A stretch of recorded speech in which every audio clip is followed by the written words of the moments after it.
Hello, welcome back to Undressing the Issue. I'm Julia, I'm your host, and today I would like to talk about a topic that is near and dear to me, which is true crime. If you're anything like me, I have, I wouldn't call it an obsession, but I certainly have a fascination with true crime, television shows, podcasts, anything that really talks about events that happened that were horrific, but also somehow fascinating. So I was thinking about this the other day because I think I've pretty much exhausted all of the big true crime TV shows all over the different streaming platforms. And I was wondering, I know I'm not the only one. And the more I research this, the more I'm realizing it is so popular. So I started thinking, why is true crime so popular? So there are several things that come into play for people when they watch true crime television or listen to true crime podcasts. I think part of it is that it's sort of a spectacle. It's something that is so outrageous, so shocking at times that it's sort of like driving past a car crash and you realize people may be hurt and this is horrible and lives are changed forever, but for some reason we just have to look.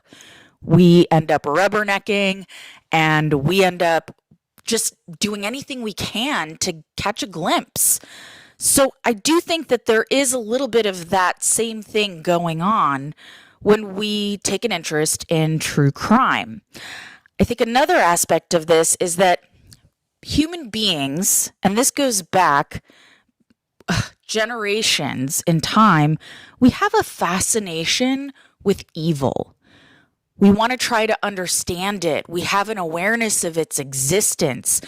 There's so much talk of it in so many different religions around the world of how to curb it, how to avoid it, how to prevent it. I think part of it is this fascination with people who are what may be deemed evil or who have more of a connection to an evil side of themselves. I also realized in reading some statistics that women tend to like true crime more than men do. That a lot of the audience, the viewer base, is more heavily female than male in terms of the demographics that are collected. And I started thinking about this and why would it be more popular with women than with men? Well, I started thinking about this. Women tend to, I don't know about you, but for me as a woman, I have a keen awareness of my safety everywhere I go.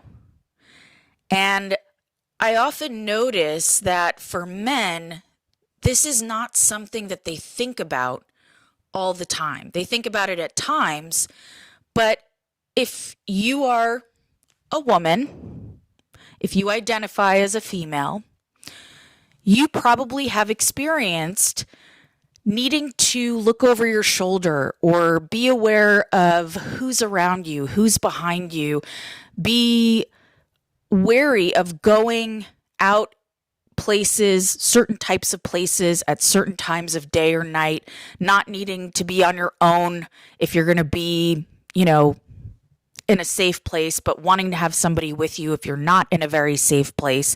And a lot of this is because of chronic victimization. Women are often victimized and historically have been. Not to say that men are not, but for women, this is something that is sort of instilled in us, that we have to keep ourselves safe, that we are not safe in the world necessarily. And women have been victimized I would go so far as to say more than men have, especially historically. So I think in part, the reason why there's a much larger percentage of the viewer base being female is because of this desire to prepare themselves. I think women have a fascination with true crime because they're looking to learn about what traits, what signs, what warnings they should look out for when they come into contact with new people, when they're in different situations to protect themselves. So in a way, I do think that it's related to survival and preparedness. And this to me makes a lot of sense. It may not be something that women are immediately aware of while they're actually watching these shows or listening to these podcasts, but I think that there is a lot of retention of information around what were the cues, what were the earlier signs and symptoms, what of these signs and symptoms could I say I've witnessed in people I've known in my relationships, and what kind of risk have I been in or am currently in based on the signs and symptoms that the people in my life demonstrate. So I think there's something surrounding this need to prepare and need to be aware of dangers or factors that could compromise a woman's safety that contribute to women's fascination with true crime. I also think that there's a component of this that's kind of similar to watching horror movies, where people kind of like to be a little scared, but they like to have it happen in a controlled way. When you watch a horror movie, yeah, there could be, the sort of the shock factors, the sudden frights and things like that, and it gets your adrenaline pumping, but it's controlled. You know that you're in a safe environment and you're going in to have this experience, and there's something sort of fun about that, or going to one of those, horror houses kind of things, like Halloween Horror Nights at Universal Studios. This is not an ad. But people like to go and just kind of be scared here and there, but they know that they're not actually going to get hurt, and that these are actors, and that this scare is contained. There's going to be a beginning and an end, and we're going to come out of it okay. And I think that there's something to be said about looking for that kind of experience in true crime. I think one of the other things that fascinates people is the taboo factor. Murder, harming another human being, doing it in a gruesome fashion, there's a taboo around this. Most people probably couldn't stomach doing such acts to another person. They probably wouldn't be able to bring themselves to be so violent, to see such injuries or blood. It's something that doesn't come naturally to most people. Therefore, it seems quote unquote abnormal. It's taboo. So we all tend to have a fascination with the taboo. How do these other people do it? I know I couldn't do it. So when I watch this, I wonder, what's going on for this person? What are they feeling? What are they thinking? Because I could just not imagine being in their shoes and doing this. I think that is also a big component. For me, I think part of why I am fascinated with true crime is because I'm interested in something that's called dark psychology. Now, if you've never heard of this, what I'm talking about is something known as a dark triad. So it's a set of 3 traits that a person can possess or must possess to really be violent, aggressive, a serial killer, a murderer, somebody who can really engage in these acts that serve as the material for true crime TV, for true crime podcasts. So the dark triad, really interesting stuff. The 3 traits that make up the dark triad are, number 1, narcissism, number 2, Machiavellianism, and number 3, psychopathy. So let's talk about these 3. You've heard me talk about narcissism, but let's go over it again. So what we're talking about in terms of narcissism is grandiosity, needing to feel dominant, entitlement, arrogance, the ability or the desire to exploit other people, vanity, a sensitivity to criticism, a need for attention, and sometimes a need for sensations, to feel things, intensity, kind of like adrenaline junkies. Really, when it comes to the dark triad, it's these aspects of narcissism that can drive somebody to become violent. Let's go to number 2, Machiavellianism. So this Machiavellianism is a big word, lots of letters. What we're referring to here is kind of a famous book titled The Prince by Niccolo Machiavelli. This book was written a couple hundred years ago. And basically, it was and still is a very controversial piece of writing. Machiavelli wrote about the art of war in this book, how to assume control of a people, a territory, and how to maintain that control.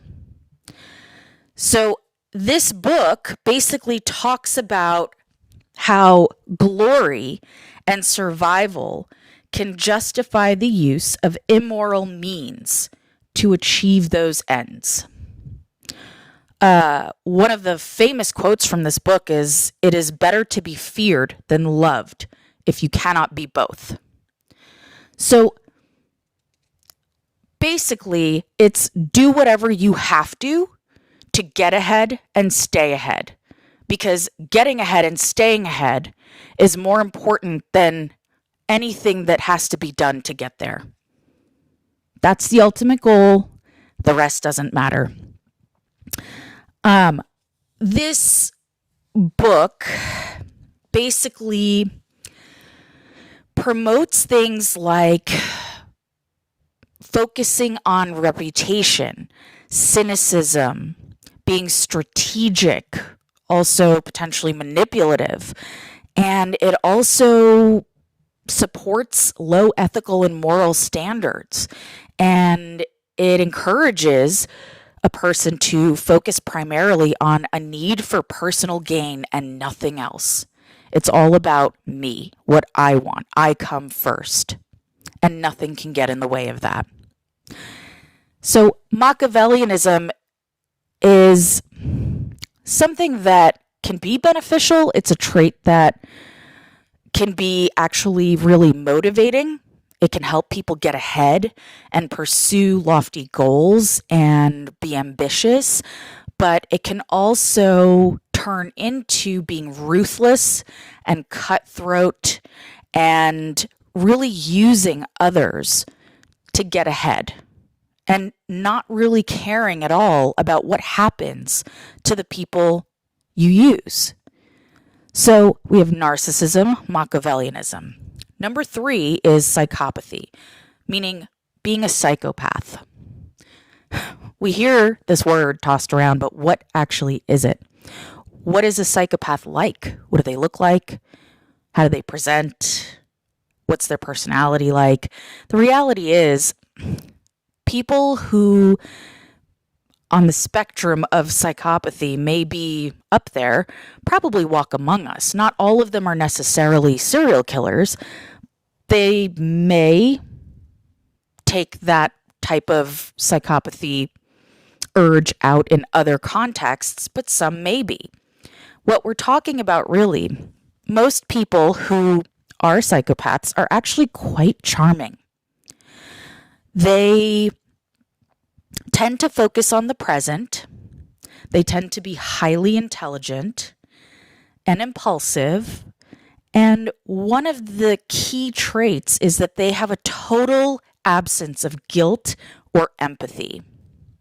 They want instant gratification. They're willing to take risks. They tend to be aggressive, and they are highly manipulative. So Ted Bundy is a clear example of this. He was extremely charming, but he was solely focused on his own personal gain. And he was aggressive in getting that and had a total lack of guilt or remorse for the people that he hurt in the process. He also possessed a lot of this Machiavellian energy where he just wanted to get ahead. It was all about his reputation. He wanted to be viewed as an attorney. He also wanted to be seen. He wanted to make an impression. He wanted to be known and make a name for himself. And he also was pretty narcissistic. I mean, he represented himself in his trial. If that's not narcissism, I don't know what is. John Wayne Gacy is another perfect example. Yes, these are serial killers, but there's a recent show that came out about John Wayne Gacy, which are his interview tapes that were finally released. And what you hear in these tapes, what I heard, is somebody who is extremely narcissistic and egocentric, very grandiose. He thought very, very highly of himself. He thought he was above the law, that he couldn't get caught, that nobody would suspect him because he had done his due diligence to establish such a good reputation for himself. He volunteered, he helped others, he was active in his community and in his local government. So nobody's going to question him. He's a stand-up guy. And he did that to gain the reputation, to be charming, so that when he wanted to do something or had an urge for something, nobody could get in his way, nobody could question it, and he could do whatever he wanted. He is a true example, and you can hear it clearly in those interview tapes, of somebody who possesses the dark triad. So now that you know about these three main traits, one thing to note is that every single human being has the capacity for these three traits. We all have the ability to be narcissistic, Machiavellian, and psychopathic. This exists on a spectrum. And I think this is an important component to remember. Just because you see some of these traits here and there in a person doesn't mean that they are necessarily a serial killer or that they're dangerous. We all have it in us, but they exist on a spectrum. And usually when people start moving along the spectrum towards an extreme end of it, the further they go, the more they want to go further and further. The deeper in they go, the more they want to keep going. And once they reach a certain point, there's no turning back. So for example, if you watch anything that has to do with Jeffrey Dahmer, he talks about how he felt these urges when he was younger, but once he started acting on them, that it felt like an addiction. He had to keep doing it. He felt compelled. There was no going back. For most of us, when we do move along this spectrum, we tend to scare ourselves. We tend to really kind of pause and go, what am I doing? This doesn't feel good. I don't think I want to do this. And we tend to stop there. What makes a person want to keep going is still something that we don't know that much about. We've done some studies. We've looked at brain scans. You have the BAU through the FBI, the Behavioral Analysis Unit, who has studied this subject for a long time to try to determine what makes somebody actually commit these crimes. What is it that we need to look for to try to prevent this from happening. And the reality is, they still don't really know. There isn't necessarily a clear genetic marker. There are outliers to some of the more common patterns. So it's really difficult to say what it is exactly that makes a person go to such extremes and commit these crimes that, for some of us, are really entertaining to hear about. I think finally what you should know is that it's perfectly normal to be fascinated by true crime. It's really popular and it always has been, and there's nothing wrong with you. I think the biggest thing I will have to say to you is don't try to diagnose everybody you come across to make sure you don't know any serial killers. I don't want this to make you suspicious or paranoid, but if you find it entertaining and you enjoy watching it and you have fun doing so, by all means, go right ahead. And I hope that this information makes it even more interesting for you now that you have a little bit of insight into how the psychology of these people, of these criminals, actually works. Thanks for listening, and catch you again next time.